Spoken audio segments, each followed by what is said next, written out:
Je vais vous poser une question. Quand nous avons un grand problème d'orgueil, un petit problème de routine ne nous humilierait-il pas? Oh Seigneur, j'ai besoin de toi. Seigneur, je ne suis rien sans toi. J'ai besoin de toi, aide-moi, Restez Seigneur. avec nous dans Jouissez de votre vie.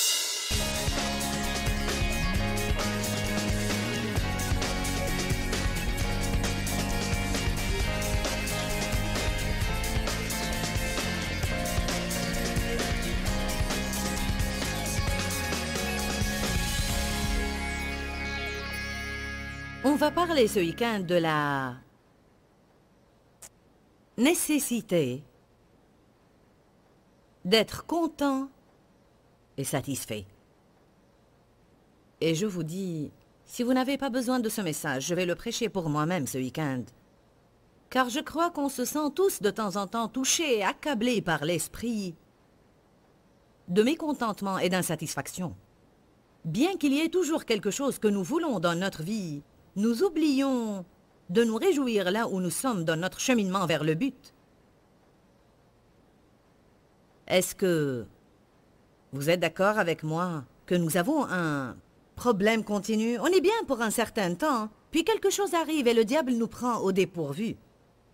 On passe par des périodes où on est reconnaissant et on croit qu'on est le peuple le plus béni sur terre, puis très rapidement on trouve de quoi se plaindre. C'est pourquoi on a à entendre les mêmes choses sans arrêt. Il n'est pas nécessaire qu'on entende toujours une nouvelle parole, mais il faut qu'on entende une parole opportune au moment convenable. Je crois que c'est une parole qu'on a besoin d'entendre ce week-end. On va aborder ce sujet de 4 façons différentes.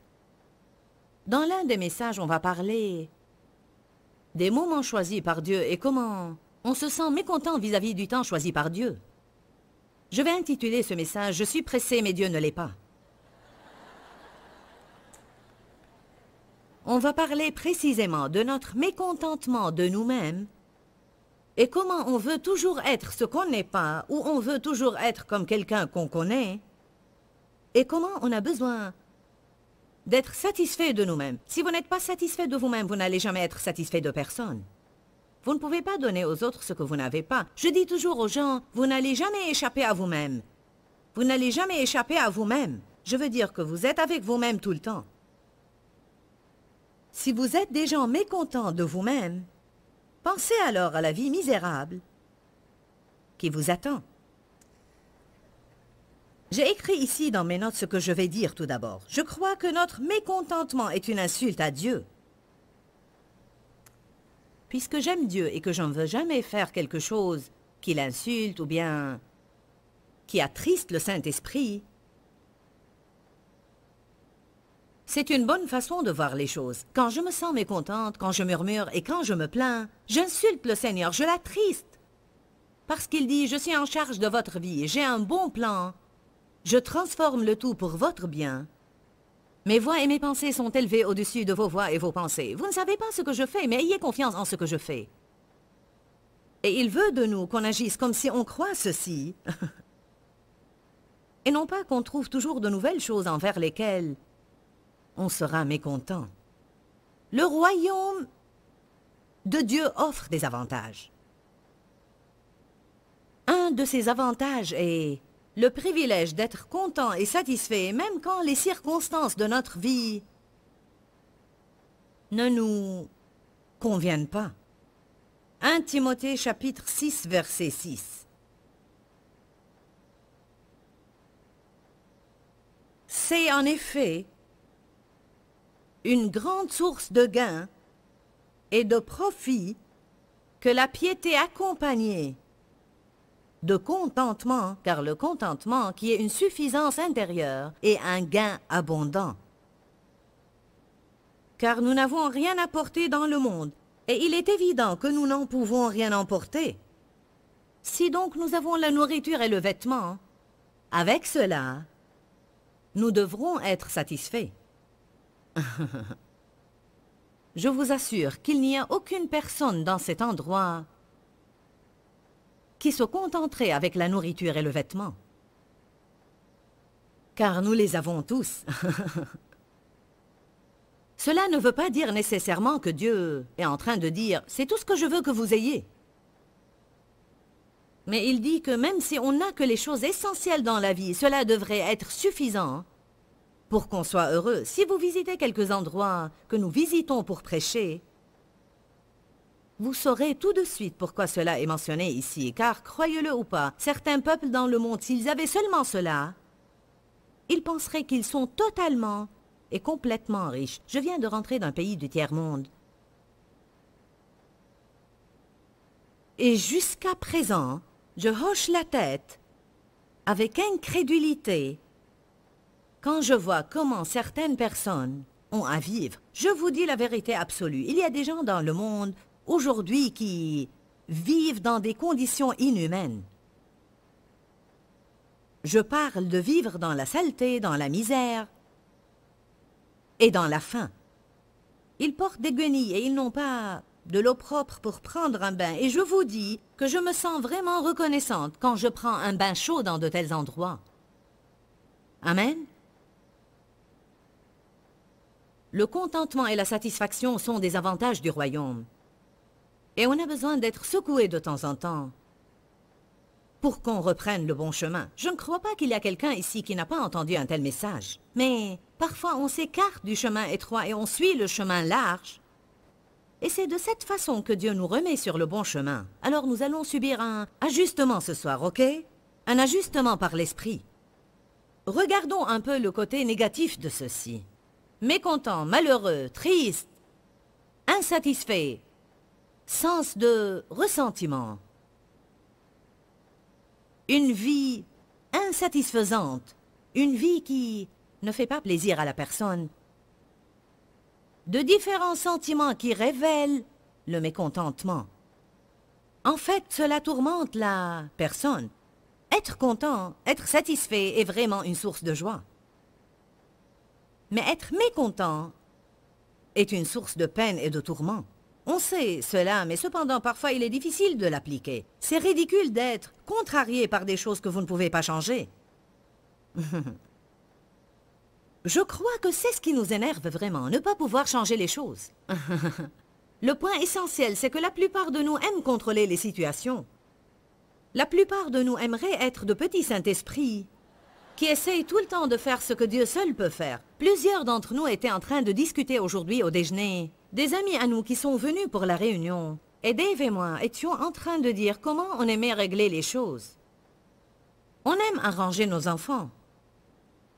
On aime changer notre patron qui ne nous traite pas comme il faut. On veut arranger le monde. On veut apprendre aux autres comment faire les choses et on veut qu'ils s'appliquent à faire ce qu'on leur dit de faire. Le point essentiel est qu'il y a beaucoup de choses que Dieu seul peut changer. Au cours de tout cela, on a besoin d'apprendre à être content là où on est sur notre chemin vers le but. Car ce jour que je vis ne reviendra jamais. Une fois passé, il ne revient plus. Il est passé, passé, passé. Ce n'est pas étonnant que David ait dit « C'est la journée que l'Éternel a faite, je vais... » J'ai un sentiment que David s'est levé ce jour-là en se sentant mal. Je le sens vraiment. Je crois que quand on lit de telles choses dans la Bible, on découvre les annales de personnes qui ont senti ce qu'on ressent nous-mêmes parfois. Et elles avaient à prendre une décision et faire une déclaration de foi de ne pas vivre selon leurs sentiments. C'est ici la journée que l'Éternel a faite. C'est un luxe précieux que le Seigneur m'a donné, vivre et respirer. Encore un jour. Comment je vais vivre ce jour? Je vais le vivre dans l'allégresse et la joie. Et on sait tous que pour faire cela, on aura parfois à parler à nous-mêmes. Bien, regardons le côté positif. Le mot content veut dire être satisfait et résigné à vos circonstances. On n'aime pas cela tout de suite car on pense « je ne vais pas accepter ce qui se passe dans ma vie ». Personne ne dit qu'être content veut dire ne jamais vouloir changer. Évidemment, on veut tous voir des changements en nous-mêmes, dans nos finances, dans le monde entier et dans les gens qui nous entourent. Comment pourrais-je regarder le monde et dire « je suis satisfaite » ? Je veux voir un changement. Cependant, l'apôtre Paul dit « J'aime la façon dont cela est inscrit dans la Bible amplifiée. » Paul a dit « J'ai appris à être content et satisfait au point de ne pas être inquiet. » Et non pas au point de ne jamais vouloir changer. Je veux changer, nous voulons tous changer. Mais satisfait au point de ne pas être inquiet, quel que soit l'état dans lequel je me trouve. Et je crois qu'on a à l'apprendre. Je ne sais pas combien il a fallu à Paul pour l'apprendre. Et combien de fois il avait à faire le tour de la montagne avant de l'apprendre. Mais d'une manière ou d'une autre, il l'a finalement appris. Allons, où Paul a parlé de cela dans Philippiens chapitre 4.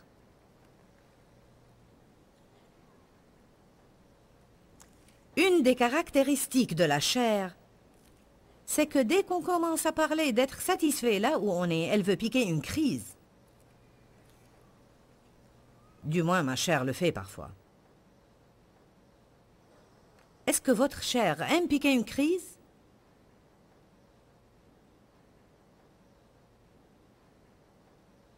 Parfois, je me trouve face à des problèmes quand je ne veux pas en avoir. Je n'ai pas prévu de me lever et d'avoir un problème. J'ai soif de plus de contentement dans ma vie. Qui d'entre vous a soif d'un plus haut niveau de contentement et de satisfaction dans sa vie? Vous savez quoi? Ça ne va pas tomber sur nous. Nous aurons à essayer de l'obtenir. Nous aurons à apprendre certaines choses et à prendre une décision. Je vais persévérer et découvrir comment être content. Et je suis totalement prêt à faire tout changement nécessaire pour atteindre un niveau plus profond de contentement et de satisfaction dans ma vie. Philippiens 4, verset 11. Ce n'est pas en vue de mes besoins que je dis cela. Paul disait dans le verset précédent, « Je suis content parce que vous m'avez envoyé une offrande. » Puis il ajoute après, « Ce n'est pas en vue de mes besoins que je dis cela. » Il a dit, « Ce n'est pas que j'avais besoin de quelque chose. Et puisque vous m'avez envoyé une offrande maintenant, je me sens content. J'étais content avant que vous me l'ayez envoyé.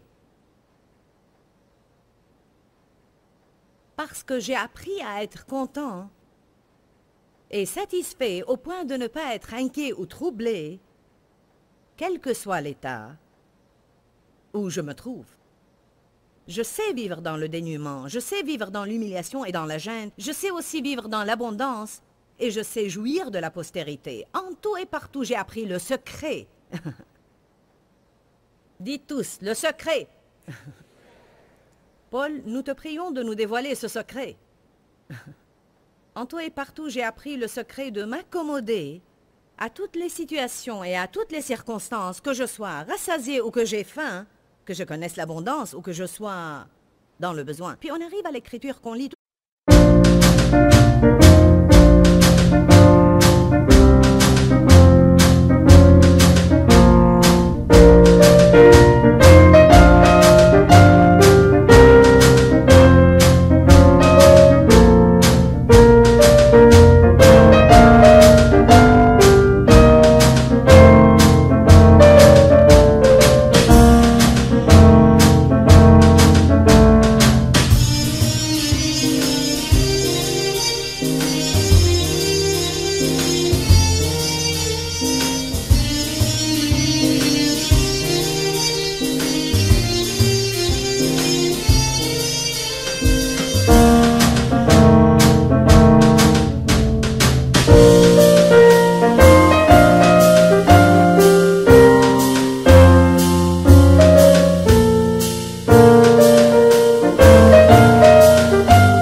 Son contexte. Verset 13. Je peux tout par celui qui me fortifie. Je suis prêt à tout faire et j'ai la force de faire quoi que ce soit par lui qui m'infuse une force intérieure. Je suis satisfait par la satisfaction de Christ. Que veut dire prendre le verset hors de son contexte? Je crois qu'on prend parfois ce verset et on le cite aux gens en disant « Béni soit le Seigneur ».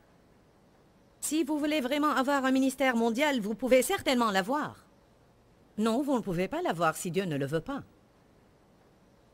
Il y a des dons et une grâce spéciale dans la vie des personnes, et aucun d'entre nous ne peut aller au-delà de l'appel de Dieu sur sa vie. Chacun d'entre nous doit accomplir et achever ce que Dieu l'a appelé à faire, mais on ne peut pas dire à quelqu'un d'autre « je vais faire ce que tu fais ». Je peux tout par le Christ qui me fortifie. Même si j'ai très envie d'être un conducteur de louange, je ne vais pas pouvoir le faire.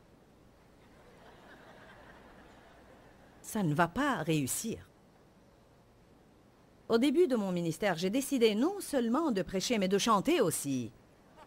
Car j'ai cru que ce serait super de pouvoir prêcher et de pouvoir chanter. J'ai acheté une guitare et j'ai commencé à jouer. Mais vous voyez comme mes doigts sont petits et courts. Regardez, j'ai les doigts petits et courts. Peut-être quelqu'un d'entre vous a les doigts courts et il arrive à jouer de la guitare, mais moi, je n'ai pas pu le faire. Ça n'a pas marché. Quand j'étais à l'école, je n'ai jamais pu apprendre à lire la musique. Je ne pouvais pas du tout l'apprendre. Je n'étais pas intéressée au do, ré, mi, fa, sol, la, si, do. En fait, je n'aimais pas du tout dessiner ces petites choses avec des lignes et des petits cercles dessus. Quelle que soit la tonalité que j'utilisais pour chanter, j'étais à la marge. Alors, peu importe combien je dis par jour, je peux tout par le Christ qui me fortifie, c'est une chose que je ne peux pas faire. Il ne faut pas qu'on tire une écriture hors de son contexte. Quand Paul a dit cette écriture, par la force de Christ, je peux tout faire, il voulait dire, je peux être content même quand je passe par de mauvaises circonstances. Et je peux aussi faire le bien quand je passe par de bonnes circonstances. Et il est important qu'on puisse faire les deux. L'année passée, Dieu m'a dit quelque chose que j'ai vraiment aimé. Il a dit, il y a 2 tests différents que les gens doivent réussir concernant l'argent. Comment ils agissent quand ils ont de l'argent et comment ils agissent quand ils n'ont pas d'argent. On pourrait avoir une mauvaise attitude quand on n'a pas d'argent, mais certains ont une mauvaise attitude quand ils en ont. Soudain, ils se sentent mieux que les autres, ils n'ont plus de temps à donner aux autres et ils ne vont plus rien faire pour les autres. Alors Paul a dit, je sais comment vivre, que ce soit dans l'abondance ou que ce soit dans le besoin. Je suis un homme heureux dans les 2 cas. Ma joie ne provient pas de mon argent. Il a dit par la force de Christ, je peux tout faire. Alors, quel est le secret dont Paul parlait? Une des choses que je vais vous dire, c'est que toute notre vie, étant qu'on est vivant sur cette terre, on va avoir un mélange d'abondance et de besoin. Personne n'aime entendre cela, car on veut tous penser qu'on va atteindre une place glorieuse où l'on ne fait rien que flotter sur la nuée de gloire toute la journée. Alléluia, Alléluia. On va avoir un mélange de choses qu'on aime et de choses qu'on n'aime pas. On va rencontrer des personnes qui nous apprécient et nous aiment tout le temps et on va les aimer infiniment. Et des personnes qui nous exaspèrent et nous rendent fous. Amen. Je t'en prie, éloigne cette personne vite de ma vie, Seigneur. Cela ne vous fera aucun bien. Vous allez rencontrer au moins 2 personnes pareilles dans l'endroit suivant que vous allez visiter.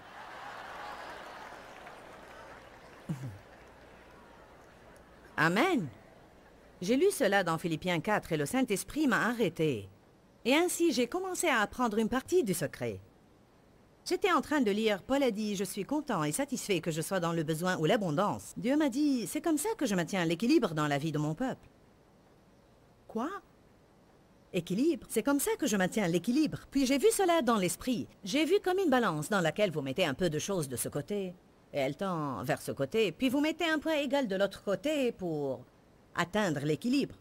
Mais si vous augmentez le poids ici, elle tend de nouveau vers ce côté. C'est toute une affaire de garder la même quantité de poids dans les 2 côtés de la balance pour qu'elle reste en équilibre. Et vous savez, l'équilibre dans votre vie est extrêmement important. 1 Pierre 5,8 dit « Soyez bien équilibrés et sobres, car votre adversaire, le diable, rôde comme un lion rugissant, cherchant qui il dévorera. Et je vous dis, puisque nous sommes des êtres humains, formés d'une chair, qui n'est rien que de la poussière de la terre. Et bien qu'on soit né de nouveau et qu'on ait une nouvelle nature, le péché ne disparaît pas, mais il continue toujours à nous attaquer et attaquer. Il se peut, en réalité, qu'on perde l'équilibre de notre vie. Et puisque nous avons cette nature-là, si tout dans notre vie va bien, soudain on devient comme ça, et notre attitude va vers le pire. Vous savez pourquoi? Parce que nous, les êtres humains, nous ne sommes pas Dieu. Et bien que son esprit soit en nous pour nous corriger et nous guider, on n'est pas capable par nous-mêmes de garder une bonne attitude si tout dans notre vie se fait tout le temps de la façon que nous voulons. Vraiment, très bientôt, on va se considérer mieux que tous les autres et on va commencer à dire « Ah, si seulement vous étiez aussi spirituel que moi ». Il faut qu'il y ait un certain péché dans votre vie, sinon vous n'auriez pas... Si seulement vous priez autant que moi, si vous alliez à la même église où je vais. Est-ce que vous m'entendez bien? Soudain, notre vie devient un désastre total. Et qu'est-ce qui nous équilibre de nouveau? Un problème.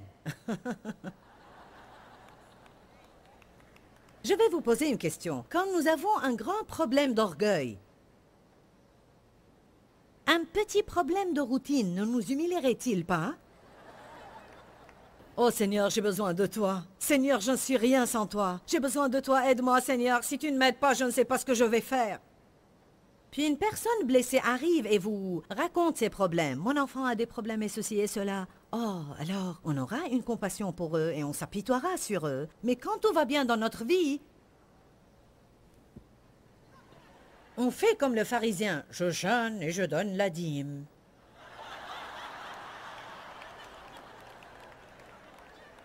Amen. Une des choses qui m'ont aidé, beaucoup de choses m'ont aidé, mais une des choses qui m'a aidé le plus, c'était quand je me trouvais face à des choses que je n'aimais pas. Et je disais, Seigneur, je n'aime pas cela, mais il semble que je dois en avoir besoin. Et je crois vraiment que ça va œuvrer pour mon bien. Cela pourrait ne pas avoir l'air positif maintenant, mais je suis sûre et certaine qu'à un moment donné, il va œuvrer pour mon bien et qu'à un moment donné, il va correspondre à ton plan global pour ma vie. Croyez-le ou pas, le plan global de Dieu consiste non seulement à me bénir, mais aussi à développer en moi une attitude de piété et à me voir grandir spirituellement en oubliant mes propres intérêts pour que je puisse être une bénédiction pour les autres avant de partir d'ici. Amen. Allons donc. Il y a quelque chose qui intéresse Dieu plus que nous voir bénis. Il veut qu'on grandisse. Je suis sûre que nous savons tous qu'il y a aujourd'hui quelques problèmes d'attitude dans l'Église à travers le monde entier et que rares sont les personnes qui recherchent la sainteté et la consécration et qui se sacrifient pour être ce que le Seigneur veut qu'ils soient. Et souvent, on ne distingue pas la différence entre les croyants et les incroyants. Je sais que ça ne vous regarde pas. Qui est d'accord que nous avons besoin de nous élever un peu plus haut en tant que croyants et que nous avons à vivre la parole et non seulement la déclarer? Amen. Nous avons tous besoin de le faire. Qu'est-ce que Paul a appris d'autre? Quel autre secret a-t-il appris? Je crois qu'une des choses que Paul savait était « ce problème aussi va passer ». J'aime cela. Je me dis tout le temps « ce problème ne va pas durer à jamais ». Il va passer. Si je reviens en arrière et je regarde ma vie, et si vous aussi vous revenez en arrière, combien de fois vous êtes passé par des problèmes et vous avez pensé « je ne peux pas supporter cela ». Et le diable vous disait toutes les 5 minutes, ça ne va jamais passer, ça ne va jamais passer, ça ne va jamais passer. Vous êtes là maintenant de l'autre côté et tous ces problèmes ont passé. Qui peut revenir en arrière maintenant et voir combien ces problèmes ont concouru à son bien? Mais sûrement, quand on les endure, c'est vraiment pénible. Paul a appris un secret, et c'est que Dieu se servait de ces problèmes pour maintenir l'équilibre. Le problème va passer. Je crois aussi qu'il avait une révélation profonde que Dieu contrôlait les situations. Gloire à Dieu, on a parlé aujourd'hui d'un sujet très important. Soyez contents et soyez satisfaits.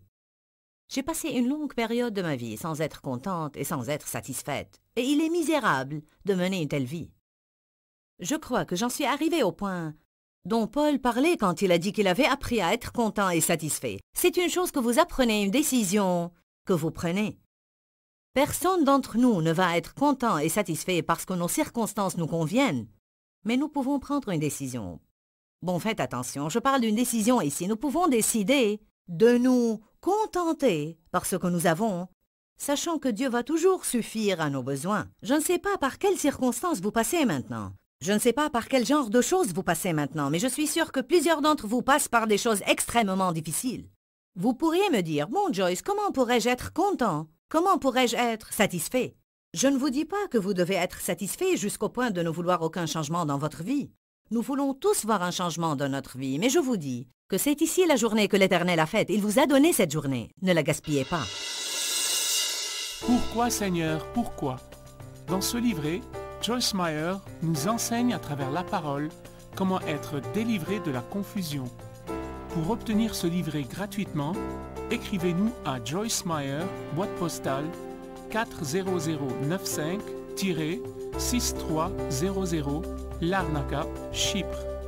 Ou bien visitez notre site web www.joycemeyer.org/fr.